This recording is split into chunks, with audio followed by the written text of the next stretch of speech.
से शुरू हो रहा है अधिक मास। जाने सही तारीख, महत्व और नियम। अधिक मास के दौरान भगवान विष्णु की पूजा के लिए सबसे अच्छा समय माना जाता है। दोस्तों, हिंदू धर्म में अधिक मास का विशेष महत्व है। शास्त्रों में इसकी महिमा अत्यंत महान बताई गई है। इसे पुरुषोत्तम मास कहा गया है क्योंकि भगवान श्री कृष्ण ने स्वयं इसे अपना नाम प्रदान किया है। शास्त्रों के कहे अनुसार तो जिस महीने में सूर्य का राशि परिवर्तन नहीं होता है, अर्थात कोई संक्रांति नहीं पड़ती, वह अधिक मास कहलाता है। इस मास में किया गया छोटा सा भी काम आपको काफ़ी पुण्य दिला सकता है।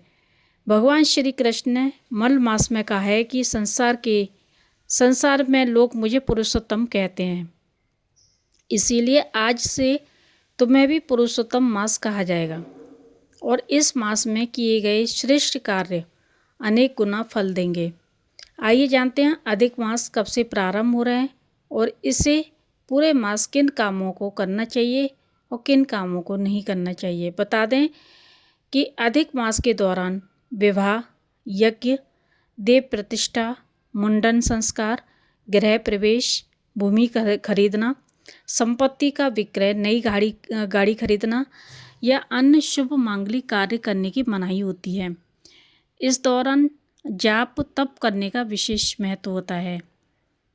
कब से शुरू होगा अधिक मास? 2026 में जो अधिक मास पड़ेगा वह कब से शुरू होने वाला है, इसके बारे में आज हम बात करेंगे। दोस्तों, 2026 में अधिक मास 17 मई रविवार से शुरू हो रहे हैं, तो 15 जून 2026 सोमवार को समाप्त होगा। इस दौरान किसी भी तरह से मांगलिक कार्य या शुभ कार्यों को करने की मनाही होती है। क्यों होता है अधिक मास? अधिक मास लगने का कारण हिंदू पंचांग की गणना पद्धति में छिपा है। चंद्र कैलेंडर पर आधारित होती है। एक सौर वर्ष में लगभग 365 दिन होते हैं, जबकि चंद्र वर्ष करीब 354 दिनों का होता है। इस तरह हर साल लगभग 11 दिनों का अंतर बन जाता है। यह धीरे धीरे बढ़ते हुए करीब 32 महीने 16 दिन में लगभग एक पूरे महीने के बराबर हो जाता है। तब इस अंतर को संतुलित करने के लिए पंचांग में एक अतिरिक्त महीना जोड़ दिया जाता है। इसी अतिरिक्त महीने को अधिक मास, मल मास या पुरुषोत्तम मास भी कहा जाता है। अधिक मास महीने में हमें क्या करना चाहिए और इससे हमें क्या फ़ायदा होता है, क्या पुण्य मिलता है? अधिक मास में हमें ये काम अवश्य करने चाहिए। अधिक मास में कुल 4 कार्य करने से अधिक जोर दिया गया है।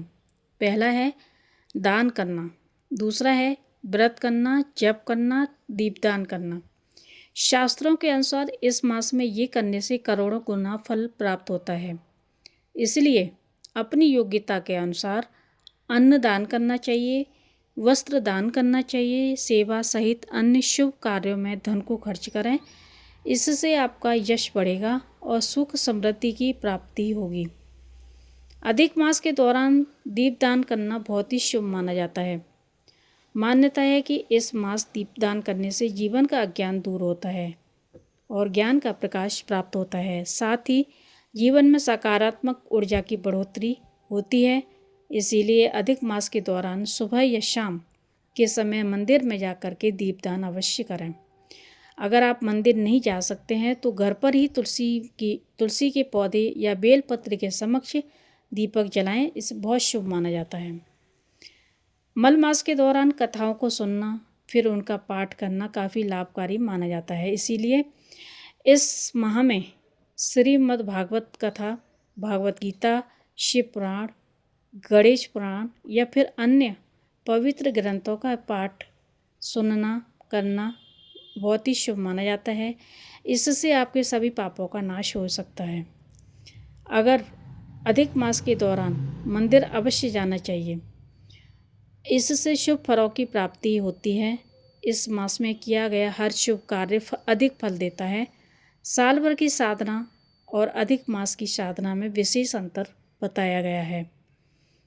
अधिक मास में जप करना, तप करना, स्तुति करना, मंत्र आदि का जाप करना लाभकारी माना जाता है। मान्यता है कि जो व्यक्ति रोजाना एक माला जाप करता है उसे इस समय अधिक जाप करने का प्रयास करना चाहिए। स्तुति पाठ, शिव भक्ति, गीता पाठ, भागवत श्रवण और भगवान के नाम का स्मरण इस मास में अत्यंत फलदायी पुण्यदायी माना जाता है। अधिक मास के दौरान ये काम आपको नहीं करने हैं। कौन से वो कार्य हैं जो आपको नहीं करने हैं? अधिक मास के दौरान कुछ चीज़ों को करने का मनाही होती है। आइए जानते हैं कौन सी वो चीज़ें जिनको हमें करने से बचना चाहिए। मल मास के दौरान विवाह या मांगलिक कार्य करने की मनाही होती है। ठीक है। अधिक मास के दौरान गृह प्रवेश या फिर नए घर का निर्माण प्रारंभ करने से बचना चाहिए। अधिक मास के दौरान भूमि लेना, मकान बनाना, नई संपत्ति खरीदना, गाड़ी खरीदना, इन सब से आपको बचना है। अधिक मास के दौरान ऐसे तीर्थ स्थान पर नहीं जाना चाहिए जहां आप पहली बार जा रहे हों। किसी नए व्रत यानी कि एकादशी, प्रदोष व्रत या कोई अन्य व्रत का आरंभ अधिक मास में नहीं करना चाहिए। अगर आप कोई व्रत रखे हैं तो उसका उद्यापन अधिक मास में नहीं करना चाहिए। इसे शुभ नहीं माना जाता है। जैसे कई लोग व्रत रखते हैं एकादशी का, तो वो उद्यापन करने की सोच रहे हैं, तो इस महीने बिल्कुल भी ना करें। नया व्यवसाय या शुभ कार्य आरंभ अधिक मास के दौरान बिल्कुल भी नहीं करना चाहिए। दोस्तों, ये कुछ चीज़ों की मनाही हैं जो कि हमें नहीं करना चाहिए, लेकिन हाँ, जो करना चाहिए उसका फल आपको ज़रूर मिलेगा। आप अगर पूजा करते हैं, दीपक जलाते हैं, दान करते हैं, तो आपको बहुत विशेष फल मिलेगा और कई हज़ार गुना आपको फल मिलेगा। आप सुबह उठ जाइए, जल्दी स्नान कीजिए, भगवान विष्णु की पूजा कीजिए, माता लक्ष्मी की पूजा कीजिए, दीपक जलाइए, तुलसी माता की सेवा कीजिए, उनको जल दीजिए, सूर्य देवता को जल दीजिए।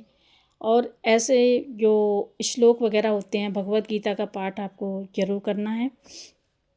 इस माह में जितना भी आप पूजा पाठ करेंगे, जितना आप अपना नाम जाप करेंगे, आपको उतना ही फल मिलेगा।